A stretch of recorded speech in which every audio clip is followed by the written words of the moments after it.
Good evening, all of you. അപ്പോൾ ഇന്ന് നമ്മൾ part 2 of the QP discussion second terminal class 12, അതായത് December 14 നടന്ന നമ്മൾ പാർട്ട് 1 ഓൾറെഡി ചെയ്തിട്ടുണ്ടായിരുന്നു. അതിൻ്റെ പാർട്ട് 2 അവിടെ നമ്മൾ 10 ക്വസ്റ്റ്യൻസ് ആയിരുന്നു ഡിസ്കസ് ചെയ്തത്. ഇന്ന് അതിൻ്റെ ബാക്കി ഒരു 10 ക്വസ്റ്റ്യൻസ് ഡിസ്കസ് ചെയ്യാണ്. ഓക്കെ, അപ്പോൾ അന്ന് പറഞ്ഞത് തന്നെ ഞാൻ പിന്നെ റിപ്പീറ്റ് ചെയ്യാണ്. One important key to success is self confidence. Self confidence ആണ് സക്സസ്സിലേക്കുള്ള ഇമ്പോർട്ടൻറ്റ് കീ എന്ന് പറയുന്നത്. An important key to self-confidence is preparation. പ്രിപ്പറേഷനിലൂടെ മാത്രമേ നമുക്ക് സെൽഫ് കോൺഫിഡൻസ് അറ്റൈൻ ചെയ്യാൻ പറ്റത്തുള്ളൂ. അപ്പോൾ okay, without wasting much time, welcome to the session. First question ഇതാണ്: identify the compounds X and Y in the following. Question ഇതായിരുന്നു, എക്സും വൈയും identify ചെയ്യാം. തന്നിരിക്കുന്ന ക്വസ്റ്റ്യൻ C2H4. C2H4 എന്താണെന്ന് നമുക്കറിയാം, ഈഥേൻ. C2H4 ഇഥീൻ ആണ്. ഇഥീൻ ഡബിൾ ബോണ്ടഡ് കോമ്പൗണ്ട് ആണ്. ഇപ്പൊ തന്നിരിക്കുന്ന കോമ്പൗണ്ട് എഥീൻ ആണ്. എഥീൻ എന്ന് പറയുന്ന ഒരു ഡബിൾ ബോണ്ടഡ് കോമ്പൗണ്ട് ആണ്. ഡബിൾ ബോണ്ടഡ് കോമ്പൗണ്ട് എന്ന് പറയുമ്പോൾ അത് അൺസാച്ചുറേറ്റഡ് കോമ്പൗണ്ട് ആണ്, അറിയാലോ. അപ്പൊ ഈ അൺസാച്ചുറേറ്റഡ് കോമ്പൗണ്ട് ആവുമ്പോൾ ഡബിൾ ബോണ്ടഡ് കോമ്പൗണ്ട് നമുക്ക് ഇതിനെ എങ്ങനെ എഴുതി കഴിഞ്ഞു കഴിഞ്ഞാൽ സി ഡബിൾ ബോണ്ട് സി, ഇവിടെ ഒരു ഹൈഡ്രോജൻ, ഇവിടെ ഒരു ഹൈഡ്രോജൻ, ഇവിടെ ഒരു ഹൈഡ്രോജൻ, ഇവിടെ ഒരു ഹൈഡ്രോജൻ. അതാണ് എഥീൻ എന്ന് പറയുന്ന കോമ്പൗണ്ട്. ഈ കാർബണിലേക്കാണ് ഈ ബോണ്ട്, ഞാൻ വരച്ച തെറ്റിപ്പോയി. അപ്പോൾ ഇവിടെ എഥീനിലേക്ക് HBr ആഡ് ചെയ്ത് കഴിഞ്ഞാൽ നമുക്കറിയാം അൺസാച്ചുറേറ്റഡ് കോമ്പൗണ്ട് ആണെങ്കിൽ അവിടെ അഡീഷൻ റിയാക്ഷൻ സാധ്യമാവും, പോസിബിൾ ആണ്. അപ്പോൾ ഇവിടെ ഹൈഡ്രോജൻ ഒരു പാർഷ്യൽ പോസിറ്റീവ് ചാർജ്, ബ്രോമിന് ഇലക്ട്രോണെഗറ്റിവിറ്റി കൂടുതലായതുകൊണ്ട് പാർഷ്യൽ നെഗറ്റീവ് ചാർജും ഉണ്ട്. അപ്പോൾ നമുക്ക് എന്ത് ചെയ്യാം, ഹൈഡ്രോജനെ ഈ ഒരു കാർബണിലേക്കും ബ്രോമിനെ ഈ ഒരു കാർബണിലേക്കും അറ്റാച്ച് ചെയ്ത് കഴിഞ്ഞാൽ നമുക്ക് കിട്ടുന്നത് CH. ഇവിടെ ഓൾറെഡി 2 ഹൈഡ്രോജൻ ഉണ്ട്, CH2. ആ കാർബണിലേക്ക് ഒരു Br അറ്റാച്ച് ചെയ്തു. ഇനി ആ ഡബിൾ ബോണ്ട് എന്നുള്ളത് സിംഗിൾ ബോണ്ടായി. ഇപ്പുറത്ത് എത്ര ഉണ്ട്, CH3 ഉണ്ട്. അപ്പം നമുക്ക് കിട്ടുന്ന കോമ്പൗണ്ട് CH3CH2Br ആണ് നമുക്ക് കിട്ടുന്ന കോമ്പൗണ്ട്. അപ്പോൾ CH3CH2Brന്റെ പേര്, ഇവിടെ 2 കാർബൺ ആറ്റം ഉണ്ട്, അതുകൊണ്ട് ഈഥേൻ. ബ്രോമിനാണ് ഇവിടുത്തെ functional group, so bromo ethane. ഈ ബ്രോമോ ഈഥേൻ, ഇപ്പൊ നമ്മുടെ ബ്രോമോ ഈഥേൻ എന്ന് പറയുന്നതാണ് എക്സ് എന്ന് പറയുന്നത്. എക്സ് എന്താണ്, ബ്രോമോ ഈഥേൻ. ഈ bromo ethane aqueous NaOH react ചെയ്യുമ്പോൾ, അത് നമ്മൾ halo alkanes and halo arenes എന്ന് പറയുന്ന ചാപ്റ്ററിൽ ന്യൂക്ലിയോഫിലിക് സബ്സ്റ്റിറ്റ്യൂഷൻ റിയാക്ഷൻ പറഞ്ഞിട്ടുണ്ട്. Nucleophilic substitution reaction. അപ്പോൾ ഇവിടെ NaOH എന്ന് പറയുന്നത് OH- റിലീസ് ചെയ്തിട്ട് ഈ OH- Brനെ റീപ്ലേസ് ചെയ്യും. എന്നിട്ട് നമുക്ക് ഫൈനലി എന്ത് കിട്ടും, Brന്റെ സ്ഥാനത്ത് OH കിട്ടും. OH എന്തിലോട്ട് അറ്റാച്ച് ചെയ്തിരിക്കുന്നത്, CH2ലേക്ക് അറ്റാച്ച് ചെയ്തിരിക്കുന്നു. CH2 എന്തിലേക്ക് അറ്റാച്ച് ചെയ്തിരിക്കുന്നത്, CH3ലേക്ക് അറ്റാച്ച് ചെയ്തിരിക്കുന്നു. നമ്പറിംഗ് സെയിം തന്നെയാണ്. നമ്പറിംഗ് സ്റ്റാർട്ട് ചെയ്യുന്ന ഇവിടെ 1, 2. അപ്പോൾ ഇവിടെയും നമ്പറിംഗ് സ്റ്റാർട്ട് ചെയ്യുന്നത് ഇവിടെയാണ്. ഫങ്ഷണൽ ഗ്രൂപ്പിലോട് അറ്റാച്ച് ചെയ്തിരിക്കുന്ന കാർബണിലാണ് നമ്പറിംഗ് സ്റ്റാർട്ട് ചെയ്യുന്നത്. അപ്പോൾ ഇവിടെ 2 കാർബൺ ആറ്റം, ഈഥാൻ, എഥാൻ. ഇവിടെ OH ഫങ്ഷണൽ ഗ്രൂപ്പ് ആയതുകൊണ്ട് എഥനോൾ. അപ്പൊ നമ്മുടെ Y എന്ന് പറയുന്നത് എഥനോൾ. അപ്പൊ എക്സും വൈയും ക്ലിയർ ആയല്ലോ. അപ്പൊ ഉത്തരം നമുക്കൊന്ന് നോക്കാം. കറക്റ്റ് ഉത്തരം X CH3CH2Br or bromo ethane. Bromo ethane. അപ്പൊ നമുക്ക് ഏതെങ്കിലും ഒന്ന് എഴുതാം. Or ethyl bromide. അതിന്റെ കോമൺ നെയിം എന്ന് പറയുന്നത് ഈഥൈൽ ബ്രോമൈഡും അതിന്റെ IUPAC നെയിമിംഗ് എന്ന് പറയുന്നതാണ് ബ്രോമോ ഈഥേനും. അപ്പൊ നമുക്ക് ഏതെങ്കിലും ഒരെണ്ണം എഴുതിയാൽ മതി, അല്ലെങ്കിൽ അതിന്റെ ഫോമുല എഴുതിയാലും മതി, CH3CH2Br. ചില കുട്ടികൾ CH2CH3Br എന്ന് എഴുതും. അങ്ങനെ എഴുതുന്നത് തെറ്റാണ്. എപ്പോഴും എൻഡ് അല്ലെങ്കിൽ ടെർമിനൽ കാർബൺ ആറ്റത്തിന്റെയാണ്. കാർബൺ ആറ്റത്തിന്റെ വാലൻസി 4 ആയതുകൊണ്ട് CH3 വരുന്നത്. അങ്ങനെ തെറ്റെഴുതി പഠിക്കരുത്. ഓക്കെ, അടുത്തത് അതിന്റെ Y എന്താണെന്ന് വെച്ചാൽ CH3CH2OH. അതായത് Brനെ മാറ്റിയിട്ട് അവിടെ OH ഒന്ന് സബ്സ്റ്റിറ്റ്യൂട്ട് ചെയ്തു. എഥനോൾ അല്ലെങ്കിൽ ഈഥൈൽ ആൽക്കഹോൾ. അതിന്റെ കെമിക്കൽ റിയാക്ഷൻ എഴുതിയാലും മതി. CH2 ഡബിൾ ബോണ്ട് CH2, അതായത് C2H4. C2H4 എന്ന് പറയുന്നത് HBrമായിട്ട് റിയാക്ട് ചെയ്തപ്പോൾ ബ്രോമോ ഈഥേൻ കിട്ടി. അക്വസ് NaOH റിയാക്ട് ചെയ്തപ്പോൾ എഥനോൾ കിട്ടി. ഓക്കെ, 2 മാർക്കാണേ. അടുത്ത 12ാമത്തെ ചോദ്യത്തിലേക്ക് പോകും. The dehydration of alcohol follows the order tertiary greater than secondary greater than primary. Why? Dehydration of alcohol. Alcohol എന്ന് പറഞ്ഞാൽ ഏതാണ്, ജനറൽ ഫോമുല ROH. ഇതിനകത്ത് ഡീഹൈഡ്രേഷൻ സംഭവിക്കുക മീൻസ് എന്താണ്, ഇവിടുന്ന് ഒരു വാട്ടർ മോളിക്യൂൾ എലിമിനേറ്റ് ചെയ്യുക, അതായത് H2O എലിമിനേറ്റ് ചെയ്യുക. H2O എലിമിനേറ്റ് ചെയ്യണമെന്നുണ്ടെങ്കിൽ നമ്മുടെ ഈ OH പോകണമല്ലോ. OH പോകുമ്പോൾ ഒബ്വിയസ്ലി ഇതിനൊരു പോസിറ്റീവ് ചാർജ് കിട്ടുമല്ലോ. പോസിറ്റീവ് ചാർജിലേക്ക് R സ്പീഷീസിന് പറയുന്ന പേര് എന്താ, കാർബോ കാറ്റയോൺസ്. ഞാൻ സിമ്പിൾ ആയിട്ട് പറഞ്ഞു തരുവാണേ, കാർബോ കാറ്റയോൺസ്. ഇനി കാർബോ കാറ്റയോൺസിന്റെ ഓർഡർ എന്താണ്, the stability order of carbocation is tertiary greater than secondary greater than primary. കാരണം ഇവിടെ ഒരു കാർബോ കാറ്റയോണിലേക്ക് CH3 CH3. ഈ കാർബൺ കണ്ടെയ്നിങ് പോസിറ്റീവ് ചാർജിലേക്ക് 3 CH3 ഗ്രൂപ്പ് വന്നാലാണ് അതിനെ ടെർഷ്യറി എന്ന് പറയുന്നത്. ഇവിടെ നോക്കിക്കേ, ഈ പോസിറ്റീവ് ചാർജിനെ ന്യൂട്രലൈസ് ചെയ്യാൻ വേണ്ടിയിട്ട് 3 മിഥൈൽ ഗ്രൂപ്പ്സുകൾ ഉണ്ട്. അതുകൊണ്ട് ഇയാൾ സ്റ്റേബിൾ ആയിരിക്കും. ഈ പോസിറ്റീവ് ചാർജിനെ ഈസിലി ന്യൂട്രലൈസ് ചെയ്യാൻ പറ്റും. ഇനി which is stable than CH3 C plus CH3. ഇവിടെ നോക്കിക്കേ, ഇവിടെ 2 CH3 ഗ്രൂപ്പ് ഉണ്ട്. ഇവിടെ 3 പേരുണ്ടായിരുന്നു, ഇവിടെ 2 പേരേ ഉള്ളൂ. അപ്പൊ കുറച്ചും കൂടി സ്റ്റെബിലിറ്റി കുറഞ്ഞു. ഇനി ഒരാളെ ഉണ്ടെങ്കിൽ കുറച്ചും കൂടി കുറഞ്ഞു. അതാണ് കറക്റ്റ് ആൻസർ വരുന്നത്. Dehydration of alcohol follows the order tertiary, secondary, greater than primary. Why? ഉത്തരം നോക്കാം. Dehydration of alcohols takes place through the formation of a carbocation. അപ്പൊ ഈ ഫോർമേഷൻ ഓഫ് കാർബോകാറ്റോൺ എന്നുള്ളതാണ് ഇവിടുത്തെ ഇമ്പോർട്ടന്റ് പോയിന്റ്. കാർബോകാറ്റോൺ എന്ന് പറയുന്നത് ഇന്റർമീഡിയറ്റ് ആണ്. Since the stability of carbocation follows the order tertiary greater than secondary greater than primary, the order of reactivity also follows the same order. അപ്പോൾ stability follow ചെയ്യുന്നത് ഈ ഓർഡറിലായതുകൊണ്ട് reactivity follow ചെയ്യുന്നതും same ഓർഡറിൽ തന്നെയാണ്. Due to the greater stability of tertiary carbocation ഒറ്റ സെന്റൻസിൽ എഴുതിയാലും 2 മാർക്ക് കിട്ടും. ഓക്കെ അല്ലേ? അടുത്ത 13ാമത്തെ ചോദ്യം എയും ബിയും ഉണ്ട്. ആൽക്കഹോൾ, ഫിനോൾ, ഈതർ എന്ന് പറയുന്ന ചാപ്റ്ററിൽ നിന്നുള്ള ഫിനോൾ ആണ് ഈ തന്നിരിക്കുന്ന രണ്ടും. അപ്പൊ ആദ്യത്തെ ക്വസ്റ്റ്യനിൽ എ സെഷനിൽ phenol bromine in presence of water, വാട്ടറിന്റെ പ്രസൻസിൽ ബ്രോമിനുമായിട്ട് അഡീഷൻ നടത്തിയാൽ എന്ത് കിട്ടും? രണ്ടാമത്തെ ക്വസ്റ്റ്യൻ ഫിനോള് കാർബൺ ഡൈ സൾഫൈഡുമായിട്ട് ബ്രോമിൻ അഡീഷൻ നടന്നാൽ എന്ത് കിട്ടും? ഇതായിരുന്നു 2 ക്വസ്റ്റ്യൻ. സിമ്പിൾ ആയിരുന്നു, ഓരോ മാർക്ക് വീതമായിരുന്നു. ഉത്തരം നമുക്ക് നോക്കാം. ആദ്യത്തേത് ബ്രോമിൻ ബാർ H2O എന്താണ്? ഫിനോളുമായിട്ട് റിയാക്ട് ചെയ്യുമ്പോൾ phenol when react with bromine in presence of H2O എന്ത് കിട്ടും? ഫിനോൾ റിംഗ് അതുപോലെ തന്നെ അങ്ങ് വരയ്ക്കുക. ഫിനോള് ദാ ഇവിടെ ഒരു OH2, ഫിനോൾ റിംഗ് എന്ന് പറയുമ്പോൾ ഇതിനകത്ത് റിംഗ് ഇടണം. അപ്പൊ ഫിനോളായി. ഫിനോളിന്റെ 2ാമത്തെ പൊസിഷനിലും 4ാമത്തെ പൊസിഷനിലും 6ാമത്തെ പൊസിഷനിലും എന്ത് കിട്ടും? ബ്രോമിൻ അറ്റാച്ച് ചെയ്യും. എന്തിന്റെ പ്രസൻസിൽ? വാട്ടറിന്റെ പ്രസൻസിൽ ബ്രോമിൻ അഡീഷൻ നടക്കുമ്പോൾ. എങ്കിൽ CS2ന്റെ പ്രസൻസിലാണ് ബ്രോമിൻ അഡീഷൻ നടക്കുന്നതെങ്കിൽ ഇതാ ഇവിടെ നോക്കിക്കേ, ഫിനോളില് പാരാബ്രോമോ ഫിനോൾ, ഇവിടെ ഒരു ബ്രോമിൻ ആറ്റം വരും, ഇവിടെ ഒരു OH ആറ്റം വരും. അതായത് ഫിനോളില് 4ാമത്തെ പൊസിഷനിൽ 4 ബ്രോമോ ഫിനോൾ ആണ് കിട്ടുന്നത്. അല്ലെങ്കിൽ ഇങ്ങനെ കൂടി എഴുതാം. ഇതാണ് ഇവിടുത്തെ മേജർ വരുന്നത് 4 ബ്രോമോ ഫിനോൾ ആണ്. ഇതിന്റെ കൂടെ നമുക്ക് ഒരു മൈനർ ആയിട്ടുള്ള 2 ബ്രോമോ അല്ലെങ്കിൽ ഓർത്തോ ബ്രോമോ ഫിനോളും കിട്ടാറുണ്ട്. അങ്ങനെ എഴുതിയാലും മതി. അപ്പൊ ഉത്തരം വരുന്നത് ഇതാണ്, para bromo phenol or 4 bromo phenol എന്ന് എഴുതാം. അല്ലെങ്കിൽ ഒരു mixture of ortho bromo phenol and para bromo phenol എന്ന് എഴുതിയവർക്കും മാർക്ക് കൊടുക്കാം. ഓക്കെ അല്ലേ? അടുത്ത ക്വസ്റ്റ്യനിലേക്ക് പോവാം. 14ാമത്തെ question explain Gattermann Koch reaction. Gattermann Koch reaction എന്ന് പറയുന്ന ഒരു നെയിംഡ് റിയാക്ഷൻ ആണ്. എന്താ പറയാ, നെയിംഡ് റിയാക്ഷൻസ് എല്ലാം ഇമ്പോർട്ടന്റ് ആണ്. അപ്പൊ ഇതിനൊരു ട്രിക്ക് പറയുന്നത്, ഗട്ടർമാൻ എന്ന് പറയുന്നത് നമുക്ക് റോഡിൽ മുഴുവൻ ഗട്ടറാണ്, അതുകൊണ്ട് നമുക്കൊരു ബെൻസീനകത്ത് ഒരു സൈക്ലോഹെക്സേനകത്ത് ഒരു റിങ് ഇടണം. ഇപ്പൊ ഗട്ടറായി. ഇനി കോച്ചിന് പറയുന്നത് കോയും HCl-ഉം അൺഹൈഡ്രസ് AlCl3യുടെയോ അല്ലെങ്കിൽ ഏതെങ്കിലും CuCl-ന്റെ എന്തെങ്കിലും ഒരു പ്രസൻസിൽ എന്ത് കിട്ടും? ബെൻസാൽഡിഹൈഡ് ഫോം ചെയ്യുന്ന റിയാക്ഷൻ, അതായത് ബെൻസീൻ റിങ്ങിന്റെ മേലിൽ CHO റിങ് ഇടുന്ന റിയാക്ഷൻ ആണ് ഗട്ടർമാൻ കോച്ച് റിയാക്ഷൻ എന്ന് പറയുന്നത്. നമുക്കൊന്ന് നോക്കിയേക്കാം. കണ്ടോ, ഗട്ടർമാൻ കോച്ച് റിയാക്ഷൻ എന്ന് പറയുന്നത് ഫോർമേലേഷൻ ഓഫ് അരീൻസ് എന്ന് പറയുന്നത്. ഫോർമേലേഷൻ എന്ന് പറഞ്ഞു കഴിഞ്ഞാൽ എന്താ? CHO ഗ്രൂപ്പിനെ ആഡ് ചെയ്യുക. ഫോർമേലേഷൻ ഓഫ് അരീൻസ് എന്ന് പറയുന്നത്, അരീൻസ് എന്ന് പറഞ്ഞാൽ അരോമാറ്റിക് റിംഗ്, അതായത് നമ്മുടെ ബെൻസീനിലെ CHO അഡീഷൻ നടത്തുന്ന ഗ്രൂപ്പ് ഒരു തരത്തിലുള്ള റിയാക്ഷൻ ആണ് Gattermann Koch reaction. When benzene is treated with carbon monoxide carbon monoxide and hydrochloric acid in presence of anhydrous aluminum chloride or cuprous chloride. anhydrous aluminum chloride അല്ലെങ്കിൽ cuprous chlorideന്റെ പ്രസൻസിൽ ബെൻസീനും എന്ന് പറയുമ്പോൾ എന്താ? CO carbon മോണോക്സൈഡും hydrochloric ആസിഡും കൂടി treat ചെയ്ത് കഴിയുമ്പോഴേക്കും നമുക്ക് എന്ത് കിട്ടും? ബെൻസാൽഡിഹൈഡ്. അതായത് ഫോർമൈലേഷൻ എന്ന് വെച്ചാൽ ഫോർമൈൽ ഗ്രൂപ്പ് ആഡ് ചെയ്യുക. ഫോർമൈൽ ഗ്രൂപ്പ് എന്ന് പറഞ്ഞാൽ CHO group. CHO group add ചെയ്ത് കഴിയുമ്പോൾ നമുക്ക് കിട്ടുന്ന റിയാക്ഷനാണ് കിട്ടുന്ന ബെൻസാൽഡിഹൈഡാണ് ആ കിട്ടുന്ന റിയാക്ഷനാണ് കട്ടമാൻ കോച്ച് റിയാക്ഷൻ എന്ന് പറയുന്നത്. 15ാമത്തെ ചോദ്യത്തിലേക്ക് പോകാം. Give simple chemical test to distinguish between propanal and propanone. ഇതും ആൽഡിഹൈഡ് കീറ്റോൺ കാർബോക്സിലിക് ആസിഡ് എന്ന് പറയുന്ന ചാപ്റ്ററിൽ നിന്നുള്ളതാണ്. Aldehyde ketone. അപ്പൊ ഇവിടെ രണ്ടും ഉണ്ട്. ആൽഡിഹൈഡിന്റെ ഫങ്ഷണൽ ഗ്രൂപ്പിന്റെ എൻഡ് നമ്മൾ പറയുന്നതാണ് AL.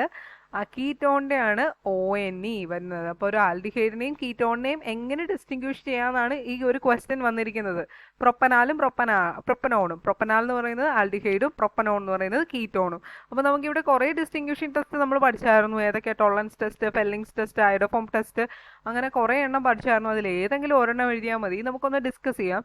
പ്രൊപ്പനാൽ is an aldehyde and propanone is a ketone. Propanal എന്ന് പറയുന്ന ആൽഡിഹൈഡ് ആണ്, പ്രൊപ്പനോൺ കീറ്റോൺ ആണ്. So they can be distinguished by Tollens test or Fehling's test or Benedict's test or ഷിഫ്റ്റ് ടെസ്റ്റ്. ഏതെങ്കിലുമൊക്കെ നിങ്ങൾ എഴുതണം കേട്ടോ. നമ്മൾ ഓൾറെഡി ഡിസ്റ്റിംഗ്വിഷിംഗ് ടെസ്റ്റ് എന്ന് പറയുന്നത് ഇമ്പോർട്ടൻ്റ് ആണ് organic കെമിസ്ട്രിയിൽ. They can also be distinguished by iodoform test. iodoform ടെസ്റ്റും യൂസ് ചെയ്യാൻ പറ്റും. ടോളറൻസ് ടെസ്റ്റ് ആണ് സിമ്പിൾ ആയിട്ട് പറയാൻ പറ്റുന്നത്. നമ്മൾ പറഞ്ഞില്ലേ, നമുക്ക് വേണ്ട ആൽഡിഹൈഡ് എടുക്കുക. ആൽഡിഹൈഡ് എടുത്തിട്ട് അതിനകത്ത് അമോണിയാക്കൽ സിൽവർ നൈട്രേറ്റ് അല്ലെങ്കിൽ എന്താ AgNO3 സിൽവർ നൈട്രേറ്റ് AgNO3 അല്ലെങ്കിൽ നമ്മുടെ ടോളറൻസ് റിയേജന്റ്. അതിനെയാണ് ടോളറൻസ് റിയേജന്റ് എന്ന് പറയുന്നത്. ഈ അമോണിയാക്കൽ സിൽവർ നൈട്രേറ്റ് ആണ് ടോളറൻസ് റിയേജന്റ്.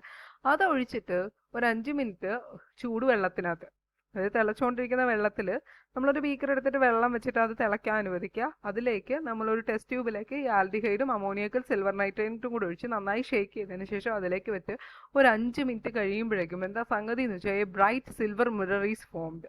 ഒരു ബ്രൈറ്റ് സിൽവർ മിറർ ഫോം ചെയ്യും. Which indicates that the presence of aldehyde. അത് ആൽഡിഹൈഡിന്റെ പ്രസൻസിനെയാണ് ഡിറ്റക്ട് ചെയ്യുന്നത്. കീറ്റോൺ ആണെങ്കിൽ ഈ റിയാക്ഷൻ നടക്കത്തില്ല. So Tollens test on warming propanal with Tollens reagent that is ammoniacal silver nitrate, a bright silver mirror is formed. Equations എഴുതാം. Text ബുക്കിൽ mention ചെയ്തിരിക്കുന്ന equation ആണ്. ഈ ഒരു കെമിക്കൽ റിയാക്ഷൻ ആണ്. അപ്പോൾ കെമിക്കൽ റിയാക്ഷനും കൂടി എഴുതി കഴിഞ്ഞ് കഴിഞ്ഞാൽ ഓക്കെ. ഇനി ഫെല്ലിങ്സ് ടെസ്റ്റ് ആണെങ്കിൽ ഫെല്ലിംഗ് സൊല്യൂഷൻ Aയും Bയും എടുത്ത് നമ്മുടെ ആൽഡിഹൈഡിലേക്ക് ഒഴിച്ചിട്ട് കുറച്ചു നേരം ഹീറ്റ് ചെയ്യുമ്പോഴേക്കും ഒരു റെഡിഷ് ബ്രൗൺ പ്രസിപ്പിറ്റേറ്റ് ഫോം ചെയ്യുവാണ് എങ്കിൽ ആൽഡിഹൈഡിന്റെ പ്രസൻസ് ഉണ്ട്.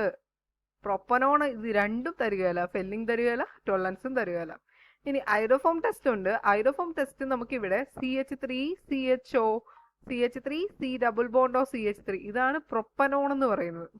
അപ്പൊ ഐഡോഫോം ടെസ്റ്റ് ശരിക്കും തരുന്നത് ഒരു മീഥൈൽ കീറ്റോൺ ഉണ്ടെങ്കിൽ, ഇവിടെ ഒരു മീഥൈൽ ഉണ്ട്, ഒരു കീറ്റോണും ഉണ്ട്. മീഥൈൽ കീറ്റോൺ ഉണ്ടെങ്കിൽ നമ്മുടെ പ്രൊപ്പനോൺ, അതായത് ഐഡോഫോം ടെസ്റ്റ് പോസിറ്റീവ് റിസൾട്ട് തരും. When propanone is treated with sodium hypoiodite that is NaOI and yellow precipitate of iodoform is formed. This test is not answered by propanal. ഇത് പ്രൊപ്പനാൽ തരികയില്ല. അപ്പൊ ഈ ഐഡോഫോം test mainly methyl ketones, അതായത് methyl ഗ്രൂപ്പും ഒരു ketonic ഗ്രൂപ്പും കൂടെയുള്ള ആൾക്കാർക്ക് വേണ്ടിയിട്ടാണ് നമ്മൾ ഐഡോഫോം ടെസ്റ്റ് യൂസ് ചെയ്യുന്നത്. നമ്മൾക്ക് ഇവിടെ തന്നിരിക്കുന്നത് പ്രൊപ്പനോൺ ആയതുകൊണ്ട്, പ്രൊപ്പനോണിന് മീഥൈൽ കീറ്റോൺ ഉള്ളത് കൊണ്ടും ഐഡോഫോം ടെസ്റ്റ് ഇവിടെ പോസിറ്റീവ് റിസൾട്ട് തരും. Which means it will indicates ketone rather than aldehydes. പ്രൊപ്പനാലിനെ ഇൻഡിക്കേറ്റ് ചെയ്യത്തില്ല. ബട്ട് ഇവിടെ ടോളറൻസ് ടെസ്റ്റും ഫെല്ലിങ്സ് ടെസ്റ്റും എന്താ തരുന്നത്? They will give positive result to the aldehyde test തരും. ഓക്കെ അല്ലേ? ഇനി അടുത്ത ക്വസ്റ്റ്യനിലേക്ക് പോവാം. അടുത്ത സെറ്റ് ഓഫ് ക്വസ്റ്റ്യൻസ് എന്ന് പറയുന്നത് ക്വസ്റ്റ്യൻസ് ഫ്രം 16 to 26. 8 ക്വസ്റ്റ്യൻ എഴുതിയാൽ മതി. Each carries 3 score. 3 മാർക്കാണ് ഉള്ളത്. അപ്പോൾ അതനുസരിച്ച് നിങ്ങൾ ക്വസ്റ്റ്യൻ ആൻസറിന്റെ വോളിയം ഇച്ചിരി കൂട്ടണം. അപ്പോൾ ഫസ്റ്റ് ക്വസ്റ്റ്യൻ ഇതാണ്. What happens to a metal during corrosion? കൊറോഷന്റെ സമയത്ത് ഒരു മെറ്റലിന് എന്ത് സംഭവിക്കുന്നു? 1 mark. Explain the electro chemical rusting of iron. അയണിന്റെ ഇലക്ട്രോ കെമിക്കൽ റസ്റ്റിംഗ് എക്സ്പ്ലെയിൻ ചെയ്യുക. ഇത് ഇലക്ട്രോ കെമിസ്ട്രിയിൽ നിന്നാണ്. നിങ്ങളുടെ ഫസ്റ്റ് ടെർമിനൽ എക്സാമിനേഷനിൽ കോൺസെൻട്രേറ്റ് ചെയ്ത് നമ്മുടെ ഈ ഒരു ചാപ്റ്റർ ഉണ്ടായിരുന്നു ഇലക്ട്രോ കെമിസ്ട്രി, അതിൽ നിന്ന് വന്ന ക്വസ്റ്റ്യൻ ആണ്. അത് നിങ്ങൾക്ക് ഓപ്ഷൻ ഉണ്ട് കേട്ടോ. നിങ്ങൾക്ക് ആകെ 8 എണ്ണം എഴുതിയാൽ മതി. 10 എണ്ണം ഉണ്ട്, 16 തൊട്ട് 26 വരെ. ഇനി 17ാമത്തെ question, ore of K2Cr2O7 is എന്താണെന്ന് എഴുതണം. Give an example of reaction in which K2Cr2O7 acts as an oxidising agent in acidic medium. ഒരു എക്സാമ്പിൾ മെൻഷൻ ചെയ്യണം. Draw the structure of chromate ion. Chromate അയോണിന്റെ സ്ട്രക്ചർ വരയ്ക്കണം. അത് നമുക്ക് coordination കോമ്പൗണ്ട്സിൽ നിന്നുള്ള ക്വസ്റ്റ്യൻ ആണ്. Coordination compounds. അടുത്തതും കോർഡിനേഷനിൽ നിന്ന് വരുന്ന ക്വസ്റ്റ്യൻ ആണ്. Explain the crystal field splitting in tetrahedral and octahedral complex with the help of neat diagram. Neat diagrams നല്ല രീതിയിൽ വരച്ചു വെച്ചാൽ മതി. അതിലൊരു 2-3 പോയിന്റ്സ് ആഡ് ചെയ്താൽ മതി, 3 മാർക്ക് കിട്ടും. അപ്പൊ ഇതാണ് 3 ക്വസ്റ്റ്യൻസ് നമ്മൾ ഇനി അടുത്ത് ഡിസ്കസ് ചെയ്യാൻ പോകുന്നത്. അപ്പോൾ നമ്മുടെ 16ാമത്തെ ക്വസ്റ്റ്യൻ എന്ന് പറയുന്നത് what happens to a metal during corrosion? Explain the electrochemical rusting of iron. What happens to the metal during corrosion? കൊറോഷന്റെ സമയത്ത് മെറ്റലിന് എന്ത് സംഭവിക്കുന്നു? It gets oxidised. കൊറോഷന്റെ സമയത്ത് മെറ്റൽ ഓക്സിഡൈസ് ചെയ്യുന്നു. Some chemical compounds of a metal is formed at it surface, gets corrode, redox reaction occurs, electrochemical process occurs at it surface. എന്തെങ്കിലും എഴുതിയാൽ മതി. ഇറ്റ് ഗെറ്റ്സ് ഓക്സിഡൈസ്ഡ് എന്നോ some chemical compounds of the metal is formed at it surface എന്നോ അല്ലെങ്കിൽ it gets choroid എന്നോ redox reaction ഒക്കേർ ചെയ്യുന്നോ അങ്ങനെ എന്തെങ്കിലും എഴുതിയാൽ ഒരു മാർക്ക് കിട്ടും. Then electrochemical phenomenon of rusting അത് എഴുതണം. Rusting of iron is a redox reaction. അതൊരു redox reaction ആണ് which occurs in presence of air and water. Mostly നമുക്കറിയാവുന്ന കാര്യങ്ങളാണ്. ഓൾറെഡി എൻ്റെ എല്ലാ പിള്ളേരും എഴുതിയ കാര്യമാണ്. At a particular spot of the metal ion, that is anode, oxidation of Fe takes place. Fe oxidation സംഭവിച്ചാൽ എന്ത് കിട്ടും? 2Fe gives 2Fe2 plus 4 electron. Anodic reaction. Electrons released here move through the metal and go to another spot on the metal, that is cathode, and reduce oxygen in presence of H+, that is O2 plus 4H plus 4 electron gives 2H2O. Cathodic reaction. Overall reaction എഴുതണം. Fe plus O2 give plus 4H plus gives 2 Fe2 plus 2H2O. ഇനി the ferrous ion Fe2 plus are further oxidized to ferric ions and finally to hydrated ferric oxide, which is called rust. Either explanation or equation is required. ഒന്നെങ്കിൽ explanation എഴുതാം, അല്ലെങ്കിൽ ഈ anodic റിയാക്ഷനും cathodic റിയാക്ഷനും overall റിയാക്ഷനും എഴുതിയതിന് ശേഷം Fe2O3.X H2O is called rust എന്ന് എഴുതി കഴിഞ്ഞാൽ നിങ്ങൾക്ക് ആ മാർക്ക് മൊത്തം കിട്ടും. 2 മാർക്കിന്റെ ക്വസ്റ്റ്യനിൽ ഇവരിത് മാർക്ക് ഡിസ്ട്രിബ്യൂട്ട് ചെയ്തിരിക്കുന്നത് ആനോഡിക് റിയാക്ഷൻ 1 മാർക്കും കാഥോഡിക് റിയാക്ഷനും ഫൈനൽ റിയാക്ഷനും 1 മാർക്കും, അങ്ങനെ 3 മാർക്ക്. ഓക്കെ. ഇനി 17ാമത്തെ ചോദ്യം, ഓർ ഓഫ് K2Cr2O7 പൊട്ടാസ്യം ഡൈക്രോമേറ്റിന്റെ ഓർ എന്താണ്? Give an example of a reaction in which K2Cr2O7 acts as an oxidizing agent in acidic medium. Acidic mediumത്തിൽ K2Cr2O7 oxidizing agent ആയിട്ട് act ചെയ്യുന്ന ഒരു എക്സാമ്പിൾ എഴുതുക. Draw the structure of chromate ion. Chromate ion ഒരു extra structure വരയ്ക്കുക. 3 mark, ഓരോന്നിനും ഓരോ mark വീതം. നോക്കാം. Potassium dichromate K2Cr2O7 is prepared from chromite ore. Spelling തെറ്റരുത്. സ്പെല്ലിംഗ് തെറ്റിയാൽ മാർക്ക് തരാൻ പറ്റത്തില്ല. ക്രോമൈറ്റ് ഓർ FeCr2O4 FeCr2O4 എന്ന് എഴുതിയാലും മതി, 1 mark.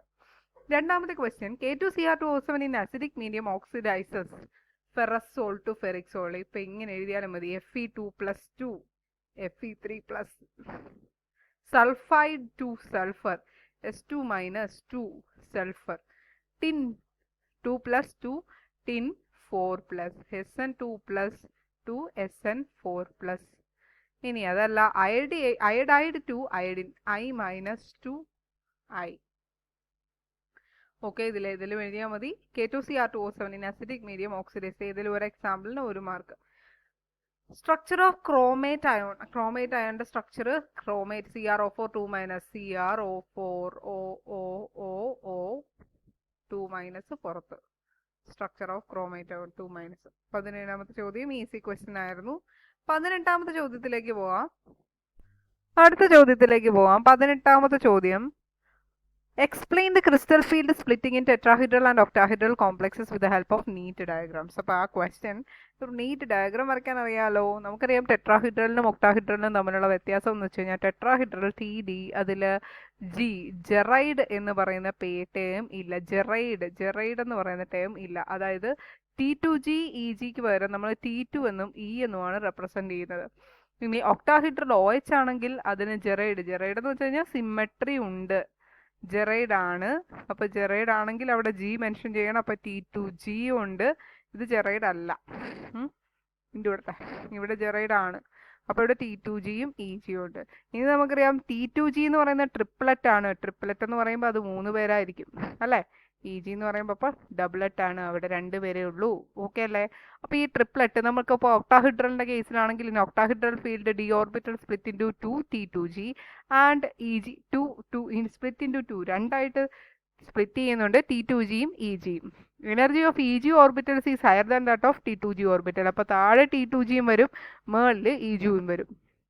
The difference in energy is known as delta O. ഇതാണ് CFSE crystal field stabilisation energy in terms of octahedral.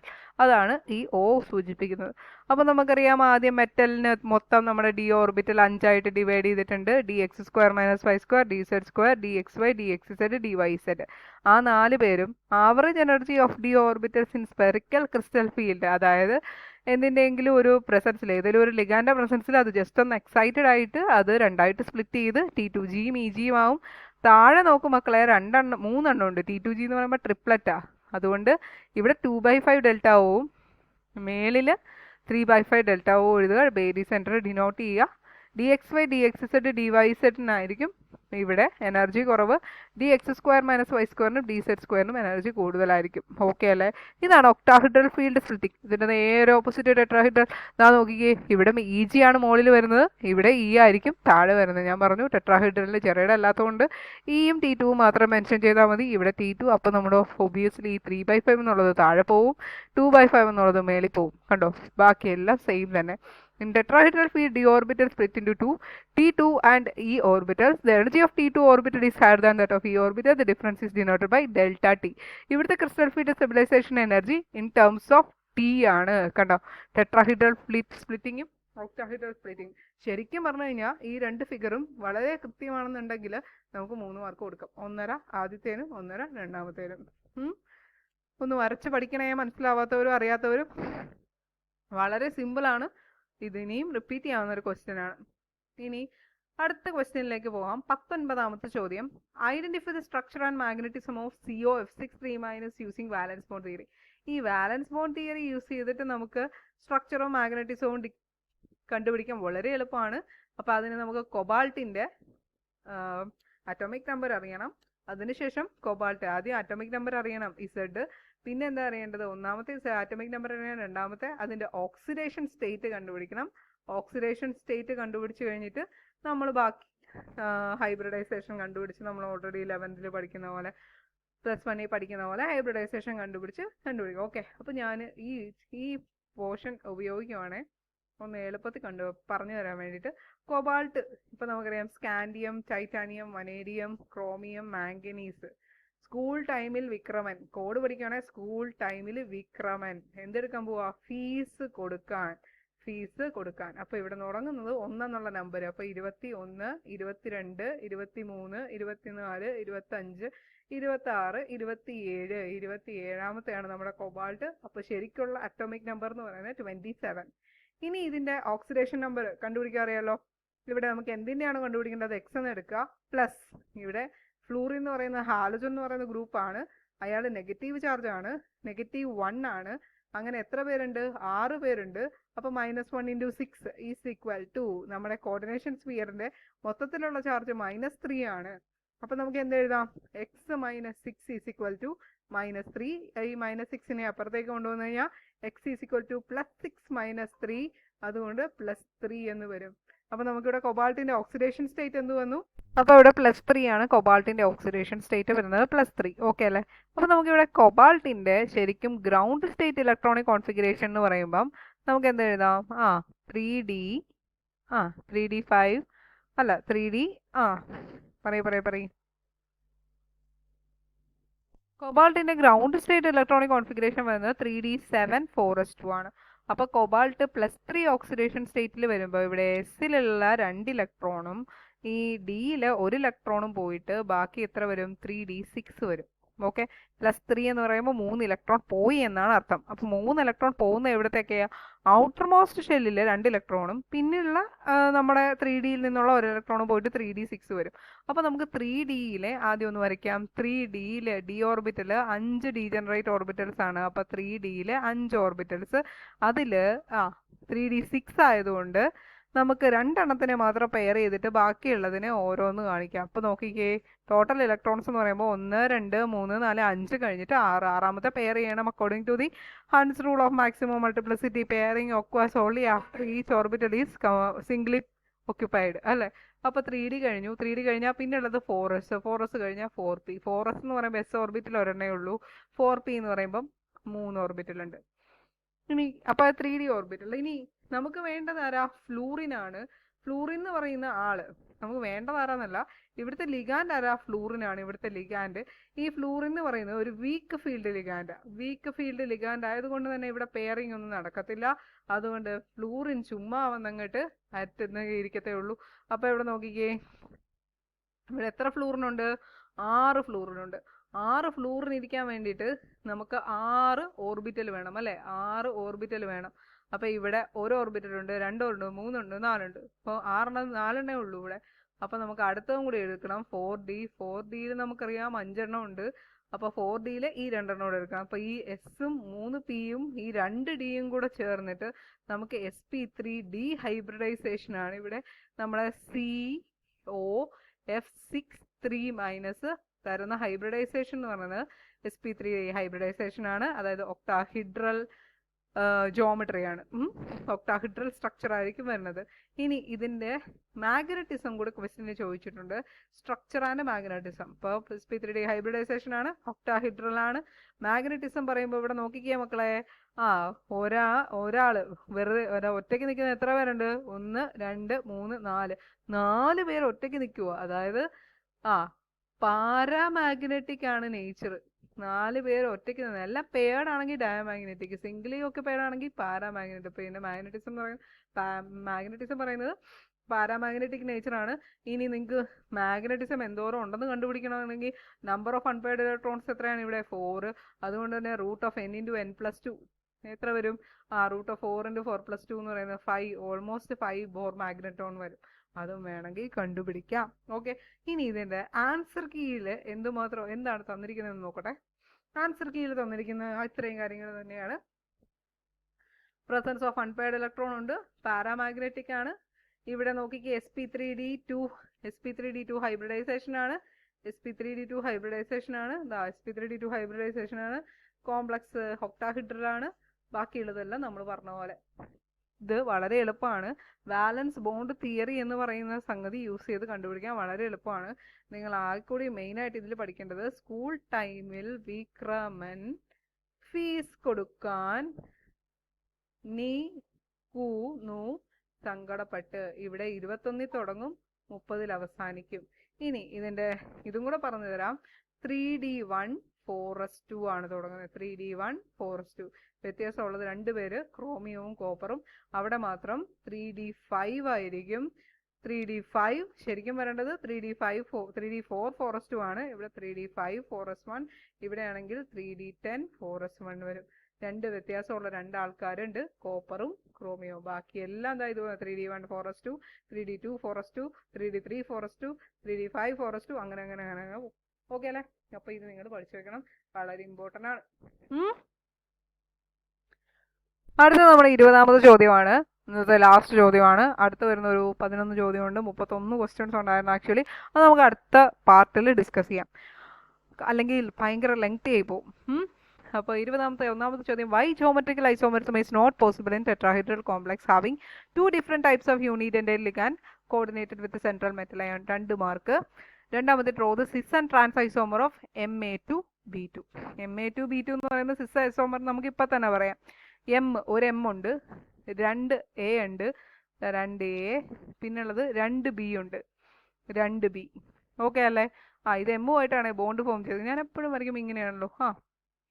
Okay, അപ്പൊ ഇവിടെ ഈ എയും അടുത്തടുത്താണെങ്കിൽ സെയിം എന്ന് പറയുന്ന സൗണ്ട്, ഇത് സിസ് ഐസോമർ, ഇത് സിസ് ഐസോമർ. നേരെ മറിച്ച് ഈ എയും ഓപ്പോസിറ്റ് സൈഡിലായിരുന്നെങ്കിൽ നമ്മൾ അതിനെ എന്ത് വിളിക്കും? Trans isomer. അത്രേ ഉള്ളൂ, 1 മാർക്ക് കൈ കിട്ടി. ഇനി അടുത്ത, why geometrical isomerism is not possible in tetrahedral complex having 2 different types of unidentate ligand എന്നുള്ളതാണ് ക്വസ്റ്റ്യൻ. ഓക്കെ, ആൻസർ നോക്കാം. In a tetrahedron all the positions are equivalent. അതാണ് point. All the positions are equivalent. നമ്മൾ tetrahedral വരയ്ക്കുമ്പോൾ ഇവിടെ carbon, ഇവിടെ hydrogen, ഇതാണല്ലോ tetrahedral image. ഈ ടെട്രാഹെഡ്രലിന്റെ ഈ 4 പൊസിഷൻസും ഈക്വലന്റ് ആണ്.